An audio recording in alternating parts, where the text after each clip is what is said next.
believed in God, you would believe me because I came from it. In my Father's house are many mansions. If it were not so, I would have told you. I go to prepare a place for you.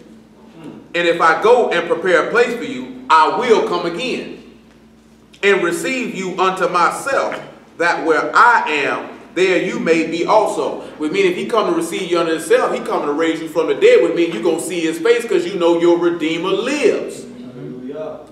You know he lived, and I'm going to see him. Because these men are dead. He said, after my skin, worms get it. He said, but I'm going to see God. He said, in my flesh and not enough. Remember the key thing, he said, flesh and blood can't inherit the kingdom of God. Let's look what the Lord told them in is it John 21 or is it Luke? Luke 24. Luke 24 and 36. I'm just going to ask you all the questions, see if you remember. I know it's been a while. And as they thus spake, Yahshua saith unto them, Yahshua himself stood in the midst of them and saith unto them, peace be unto you. But they were terrified and affrighted and supposed that they had seen a spirit. And he said unto them, why are ye troubled? Why do thoughts arise in your heart? So why were they scared when they saw him? Who remember why they were scared and who would take a bite to why they were scared when they seen him? Who remember? Who seen their brother and was scared when they seen him? Whose brother was a ruler and a governor? You remember that in Genesis 42? They seen him, they were terrified. So, oh boy, same thing. My doctrine ain't mine, but here's that sentiment. We gotta work it out. But look what he told them. Behold, my hands and my feet. Because Joseph told them to do the same thing. Handle me, touch me, it's me. That it is I myself. Handle me and see, for a spirit have not flesh and bones as you see me have. What's the significance of the statement the man just made? What's significant about it? Listen to what he just said. I'll read it again. Y'all didn't catch it when we dealt with it then. Behold, my hands and my feet, that it is I myself. Handle me and see. For a spirit have not flesh and bones as you see me have. He said, remember he said the kingdom of God, what can't inherit it? And blood. And blood. Remember what the law say. The life is in the blood. Why would you inherit the kingdom of God with blood when the life is in the spirit? What would he need blood for? What would he need? Yeah, when you look at it, he say, bring the sinews together. They flesh. All that stuff coming together. No blood, just spirit. He said, blow it. What else do you remember when you look at it, say flesh and bone? What that take us to? Adam. Because now you are flesh of my flesh, bone of my bone. Because that's what, so guess what? It's tied to Adam, tied to the Messiah, meaning I'm your husband. That's right. And you my wife. And we won. Now no longer is my breath strange to my wife. You know what I'm saying? No longer is my breath strange to my wife. But you got to sit back and look at that. Y'all got to remember that's why he flesh and bone. No blood. Because remember, Leviticus 17 and 11 say the life is in the blood. That's what got us having life in us right now. You take the blood, we drain all the blood out of somebody, they good as dead. You know what I'm saying? They good as dead. But guess what though? What you think gonna get these people up out the grave? Ain't no blood in them. It's the spirit gonna get them up. So they gonna be flesh and bone. That's why he telling you flesh and blood can't get it. Because that blood ain't going to give you that life, buddy. Ain't no blood reanimating. That's done. You're going to have that spirit in you to reanimate. Remember the washing and regeneration by the Ruach HaKodesh. Regenerate means to make new, renew. We seeking to be made new. New creatures. New heart, new spirit. That's not his doctrine. That's the doctrine of him that's sinner. See, that's what these niggas don't want you to do. They don't want you to become new. But 1 John 2 and 15. Let me hit the last part. Are you going to tell me how? So you're not going to tell me? Like, you going to get up and tell me, please? I need you to come over here and tell me something. Don't get stabbed, man. You ain't going to stab me. You don't want to go to hell. You trying to go to hell, man. Get stabbed. You say you ain't got no knife. You want to see you, don't you? That's it, boy. What about it? What? How much time? What? 2:04. Oh, we got plenty of time. I ain't want to keep going if we was at 2:15 about. At 2:27. Always a nigga. Love not the world, neither the things that are in the world. If any man love the world, the love of the Father is not in him. For all that are in the world, the lust of the flesh, the lust of the eyes, the pride of life is not of the Father, but is of the world. And the world pass away and the lust thereof, but he that do the will of God abide forever. Now the Messiah already told you had to be born again, because that which is flesh. So when you're dealing with the flesh, you're going to be concerned with the things that are of the flesh. Now we looked at last night, how did Satan get Eve? She already wanted to be wise. She already wanted, let's look and see it again. Genesis 3. She already wanted that. So what ends up happening? God lets you get what you want. Because he lusting after it with your eyes and the lust of your flesh want it. You see it, I want it. You're proud because it's going to make me all these type of things. And you want that stuff. You know what I'm saying? And you say, you know what, nigga? I'm going to let you have it. 3 and 2. 3 and 1. That's good. Now the serpent was more subtle than any beast of the field, which Yah had made. And he said unto the... Matter of fact, the dude tried to say that we know Satan was a man because he called him a beast. And he used certain scriptures to see a beast is a man. See, I didn't tell y'all that last night. Now how they say Satan is as actually Esau the white man. They say Esau the white man, and they say the serpent in the garden, that was the white man. You know what I'm saying? This ain't no new doctrine. They've been teaching it. You know, some things just resurface every now and then. Niggas just go to pushing stuff new. You know what I'm saying? But when you sit back and you say beast of the field, I mean, this is a carnal creature. Sensual. Beastly. You know what I'm saying? Moving off lower desires. You know what I'm saying? Yeah, beastly. Why you think they always refer to that, the beast? The beast. Carnal. Right. He say, now the serpent was more subtle than any beast of the field which Yah had made. And he said unto the woman, Yea, have God said you shall not eat of the tree, every tree of the garden? The woman said unto the serpent, We may eat of the fruit of the trees of the garden, but the fruit of the tree which is in the midst of the garden, God hath said you shall not eat of it, neither shall ye touch it, lest ye die. And the serpent said unto the woman, You shall not surely die. For God doth know that in the day you eat thereof, then your eyes shall be opened, and ye shall be as gods, knowing good and evil. And the woman, yeah, remember now, this is Satan. Satan is the father of lies, right? Ain't no truth in it, right? So a lying spirit came unto this woman. It only came because she wanted to hear that. You know what I'm saying? The woman saw that the tree was good for food, so the lust of her eyes went to popping. You know what I'm talking about? And it was pleasant to the eyes, and it was pleasant for food, meaning she desired it. Let me get it back. When she desired it, her flesh wanted it. It looked good to eat. Then he said, look good to my eyes. You know what I'm talking about? So he said, the woman saw the tree was good for food. It was pleasant to the eyes. And the tree desired to make one wise. So then that pride of life came in, because I want to know something. I want to be somebody. You know what I'm saying? Because that's where that came in at. She took of the fruit thereof and did eat, and gave also unto her husband with her, and he did eat. So she got because this is what she wanted, and she ended up getting what all it took was the right nudge. Because she just sat there and said, we ain't supposed to do that. Yeah, she was told that. And she told him, I know I ain't supposed to do this. But all it took was the little, oh man, you ain't gonna die. See, he know you're gonna be like, oh, that's all I need to hear, because that's what I wanted to do anyway. You know what I'm saying? 1 Kings 21. A lot of y'all know that. Everybody in here done did that. You know you ain't supposed to do it, son. All it took was somebody to give that little nug because you want to do it anyway. You didn't need a nigga to go ahead and just stand. Ain't nothing wrong with it, bro. I want to do that. You like, show live. That's all you needed. 1 Kings 22.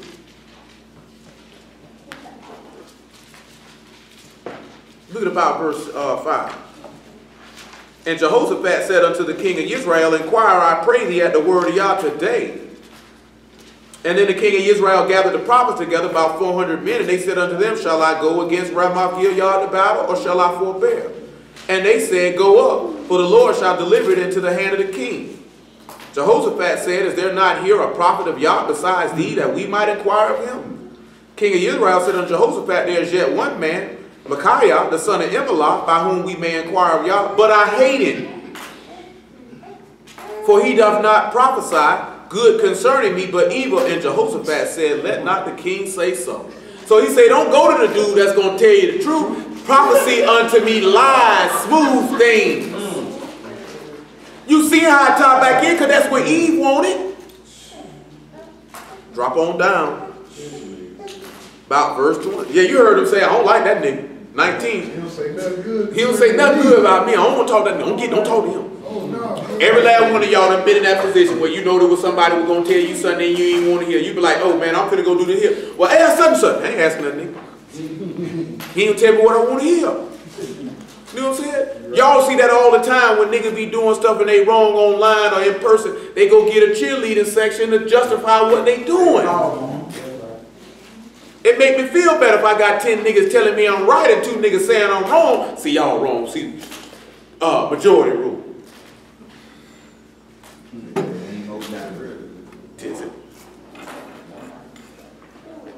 Verse 19, and he said, hear therefore the word of Yah. I saw Yah sitting on his throne, and all the host of heaven standing by him on his right hand and on his left.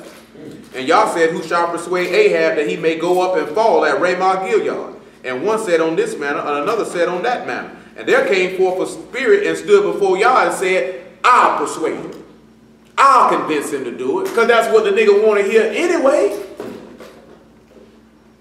Yes, listen. And Yah said unto him, wherewith? And he said, I will go forth, and I will be a lying spirit in the mouth of all their prophets. And he said, thou shalt persuade and prevail also, go forth and do so. Now therefore, behold, Yah hath put a lying spirit in the mouth of all these prophets, and Yah hath spoke evil concerning thee. Because you wanted to hear lies, I let you hear. Because that's what you wanted. Now we're going to look in 1 Chronicles 21, and let's see if we see another example of this. So every time when Satan comes, what is he appealing with? Lust of the flesh. That's what he's appealing with. Run home, little lizard. You can't have that. It's my water, not your water. Verse 1. Listen what he say now. And Satan stood up against Israel and provoked David to number Israel. So that means he would persuade David to do something he already wanted to do. He had to already want to do this. And David said to Joab and to the rulers of the people, go number Israel from Beersheba even to Dan, and bring the number of them to me that I may know it. And Joab answered, Yah make his people 100 times so many more as they be. But my lord the king, are not they all my lord's servants? Why then doth my lord require this thing? Why will he cause a trespass to Israel? Say, why is you doing this? Because I want to do it. I've been provoked. It's desire to my flesh. It's lustful in my eye. Because I want to know. My pride wants me. I want to know how many of y'all is it. What I got behind. Nevertheless, the king's word prevailed against Joab. Wherefore Joab departed and went throughout all Israel and came to Jerusalem. And nevertheless, the king's word prevailed against Joab. Wherefore, and Joab gave the sum of the number of the people unto David. And all they of Israel were 100,000 men that drew sword. And Judah was 410,000 men that drew sword. But Levi and Benjamin counted he not among them, for the king's word was abominable to Joab. So Joab was offended by it. Because he knew the king was wrong, but I do what he said. And God was displeased with this thing, therefore he smote Israel. And David said unto God, I have sinned greatly, because I've done this thing. But now I beseech thee, do away the iniquity of thy servant, for I've done very foolishly. And Yah spake unto Gad, David's seer, saying, go tell David, saying, thus saith Yah, I offer thee 3 things, choose thee one of them, that I may do it unto thee. So Gad came to David and said unto him, thus saith Yah, choose thee, either 3 years famine, or 3 months to be destroyed before thy foes, or while the sword of thy enemies overtake thee, or else 3 days the sword of Yah, even the pestilence in the land, and the angel of Yah destroying throughout all the coast of Israel. Now therefore advise thyself what word I shall bring again to him that sent me. And David said unto Gad, I am in a great strait. Let me fall now into the hand of Yah, for very great are his mercies, but let me not fall into the hand of man. Now he done sat back and he chose this. Now I'm going to drop down because I mentioned it to you and we're going to see it. We'll just keep on rolling. So Yah sent pestilence upon Israel. There fell of Israel 70,000 men. And God sent an angel unto Jerusalem, to destroy it.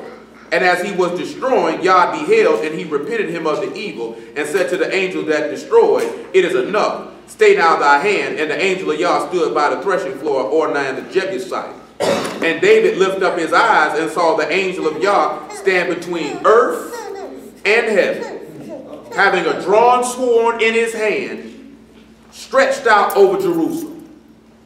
Then David and all the elders of Israel who were clothed in sackcloth fell upon their faces. You see that David seen the angel going through killing.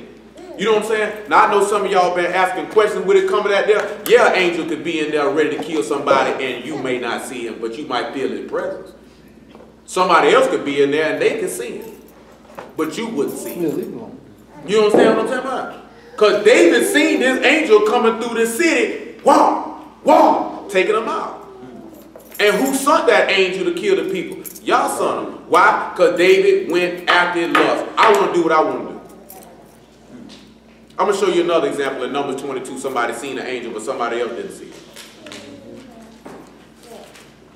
Kids, listen. Numbers 22 and 21. Kids, listen. Soon you ain't going to be tall. You're going to be too tall to navigate up under these tables. And God's anger, Balaam rose up in the morning and saddled his ass and went with the princes of Moab. Balaam did the same thing. The lust of the flesh and the lust of the eyes and the pride of life. Because y'all told him don't take nothing from them people. Don't go with them people. And he went and did it anyway. And God's anger was kindled because he went and the angel of Yah stood in the way for an adversary against him. Now he was riding upon his ass, and his two servants were with him. And the ass saw the angel of Yah standing in the way, and his sword drawn in his hand, and the ass turned aside out of the way and went into the field, and Balaam smote the ass to turn her into the way. Balaam didn't see the angel. That donkey did, though. And he got that sword out. That means all the angel was waiting on was the order. Kill him. See, the angel can't move to kill till he get the order. He got the sword drawn out in his hand because I'm ready. You know what I'm talking about? See, what a lot of people say that is, oh, that's the Grim Reaper. Ain't no Grim Reaper when it's time for y'all. If y'all's upset and he wants some death to be done, he send an angel out with a sword, kill that nigga. And guess what? Somebody else can be in the room and you'll see him stuck like this here. Why that nigga looking crazy? Because he see the angel. You don't see him though. You know what I'm talking about? Y'all seeing that, right? That's two examples of somebody, because it say all the elders fell on their face with David, but David the one saw it. Ain't nobody else seen it. He say, but the angel of Yah stood in the path of the vineyards, a wall being on this side and a wall on that side. And when he saw the ass, when the ass saw the angel of Yah, she thrust herself unto the wall and crushed Balaam's foot against the wall, and he smote her again. And the angel of Yah went further and stood in a narrow place where there was no way to turn, either to the right hand nor to the left. That's what we had to sit back and look at. That's why the Lord told you, straight is the gate and narrow is the way that lead unto life. Remember, Solomon told you that. Don't deviate to the left hand nor to the right, because you're going to have to get in that straight way. You just heard David say, I'm in a straight place. I'm in a tight place. You know what I'm talking about? That's how we had to sit back and leave. Why you think? Again, my doctrine is not mine, but his that sent me. I got to bring you in a tight place and keep you in line. And when the ass saw the angel of Yah, she fell down under Balaam, and Balaam's anger was kindled, and he smote the ass with a staff. And you know, to sit back, you going back, you sit back, it's a couple things in here. Balaam's foot being crushed, just like they crushed the Messiah's foot. He hit the ass of the donkey with a staff, and you know a donkey is considered to be the dumbest animal or a fool. And they say the Messiah was led away as a fool to the stocks, and they hit him with a rod, hit him with a reed, hit him with a staff. And Yah opened the mouth of the ass, and she said unto Balaam, what have I done unto thee, that thou hast smitten me these 3 times? And Balaam said unto the ass, because thou hast mocked me, I would there were a sword in my hand, for now I would kill thee. And the ass said unto Balaam, am I not thine ass, upon which thou hast ridden ever since I was thine unto this day? Was I ever wont to do so unto thee? And he said, nay. And Yah opened the eyes of Balaam, and he saw the angel standing in the way, and his sword drawn in his hand, and he bowed down his head and fell flat on his face. seen that angel, he said, oh boy. Because he's standing right there, sword out. All I'm waiting for is the order. Even when you read about the angel that came up and say, I will persuade him, he said, go do it. Because the angel couldn't go do it on his own. He got to be told he could go do it. Even when Satan came about Job, he couldn't do that to Job until he got the order to go do it. But once they get the order, it's on the power. It's on the power. You know what I'm saying? And he like to say, how can you imagine that there, man, you standing there doing something and y'all open your eyes and you see an angel standing in front of you with a sword. Looking right at you like, what's that? What's that? Talk crazy to the man. You know what I'm saying? Look what he telling them. And the angel of Yah said unto him, wherefore hast thou smitten thine ass 3 times? Behold, I went out to withstand thee, because thy way is perverse before me. Is this the angel talking or is this God talking? Because the angel can't say the way was perverse. He's a messenger. Y'all letting you know, nigga, you disgust me, nigga. It's one more place that we're going to look at. I think what just slipped my mind. It might be time to call it a day. You know what I'm talking about? But you sit back and you see that the angel, hold up, Ezekiel chapter 9. Give you one more witness. Angel coming through. And after that, Ezekiel 9, Romans 1. And after Romans 1, Matthew 13. Don't you step in there, listen. Your foot gets stuck, ain't nobody saving you. I didn't even get the other parts that were written in the book. Maybe we'll get to it tomorrow. We got another day to roll on. Ezekiel chapter 9. Because there's 2 more places. Just so you know, you go look for yourself. One of the places is Habakkuk chapter 2. I ain't going to tell you what other places in Jeremiah. You're going to have to find them. 31 and 2. Wrong answer, nigga.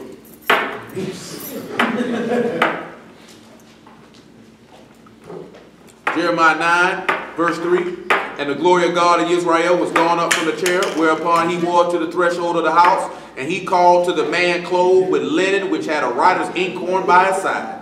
And Yah said unto him, go through the midst of the city, through the midst of Jerusalem, and set a mark upon the foreheads of the men that sigh and cry for all the abominations that be done in the midst thereof. And to the others he said in my hearing, go ye after him through the city and smite. Let not your eyes spare, neither have ye pity. Slay utterly old, young, both maids and little children and women, but come not near any man upon whom is the mark, and begin at my sanctuary. Then they that began at the ancient man which were before the house, just like Peter told you. He said, if judgment start at the house of 1 Peter chapter 4. Because he just told you start at my house. Because his doctrine is not his, it's his that sinner. He taught these men all this stuff, and where they get this stuff from. 1 Peter chapter 4, verse 16.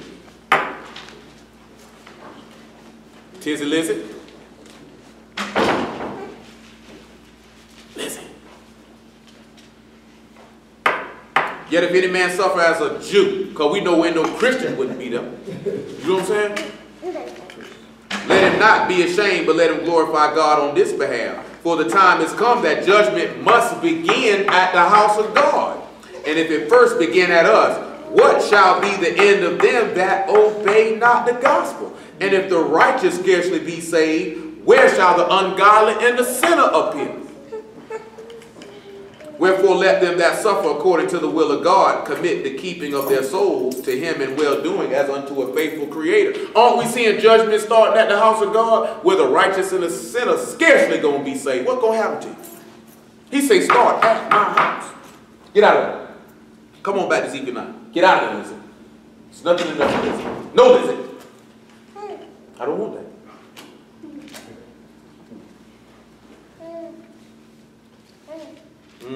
Verse 7. And he said unto them, defile the house and fill the courts with the slain. Go ye forth. And they went forth and slew in the city. It came to pass while they were slaying them, and I was left. I fell upon my face and cried and said, O Yah, wilt thou destroy all the residue of Israel and the pouring out of thy fury upon Jerusalem? And he said unto me, the iniquity of the house of Israel and Judah is exceeding great. The land is full of blood. The city is full of perverseness. For they say, Yah hath forsaken the earth, and Yah see not. As for me, my eye shall not spare, neither will I have pity. I will recompense the way upon the head. And behold, the man clothed with linen, which had the inkhorn by his side, reported the matter, saying, I have done as thou commanded me. You think the people probably ain't feel that angel coming through there killing all the people? Hold on, there's one more place in Acts to show you that too. Acts chapter 11. Acts 12, actually. 12 and 19. Actually, 12 and 20. And Herod was highly displeased with them of Tyre and Zidon, but they came with one accord to him. And having made Blastus the king's chamberlain, their friend, desired peace, because their country was nourished by the king's country. And upon a set day, Herod, arrayed in royal apparel, sat upon his throne and made oration unto them. And the people gave a shout, saying, "It's the voice of God and not man." And immediately the angel of the Lord smote him, because he gave not to God the glory, and he was eaten up of worms, and gave up the ghost. Angel came through and killed him. We don't read it. Even when Paul was going through Damascus, they heard the voice. They didn't see what he saw. Romans chapter 1. So you know what happens when you want to do what you want to do? Verse 27. When you want to do what you want to do, and you lusting after what you want to lust after, God going to give it to you. And that angel could be standing right there to take you on out of here. 28, verse 28. Take you, and you won't even know he there. Somebody else could be in the room, or you could know he there, and don't nobody else in the room know it. Sometimes you be wondering when some people been understood and had a heart attack, and their eye get real big before they fall out and die. Might have been an angel in the room, and they seen them that they were finna die. Y'all ever notice some people fall out and die, and their eyes get huge? God only knows what they seen before they dropped out. And even as they did not like to retain God in their knowledge, God gave them over to a reprobate mind to do those things which are not convenient. Because Eve didn't want to keep him in her knowledge, and the king of Israel didn't want to keep him in his knowledge, and David didn't want to keep it in his knowledge. He let them do it and took them down. That's what we seen in. So it makes sense what God tell you to do, son. You hear the word of God, you'll roll with it. Matthew 13:47. We got to get out of here. I'm surprised they ain't got on the speaker thing. It's 5:30. That's almost 5:40. Oh, got him. Okay. This nigga here playing games. Got him. 13:47. It don't matter. They tell him stinking. Tell him you better get my own kid's shoe. Don't play them type of game. And again, the kingdom of heaven is like unto a net that was cast in the sea, gathered of every kind. When it was full, they drew to the shore and sat down and gathered into the good in the vessels, but cast the bad away. So shall it be at the end of the world. The angel shall come forth and sever the wicked from among the just, and they shall cast them into the furnace of fire. There shall be wailing and gnashing of teeth. Yahshua said unto them, have you understood all these things? Y'all understood all these things? Yes, sir. Praise the Lord. They said unto him, yea, Lord. Then he said unto them, therefore every scribe which is instructed unto the kingdom of heaven is like unto a man that is a householder, which brings forth out of his treasure things new and old. Praise ye, Yah, for Yahshua HaMashiach and the word. Praise the Lord.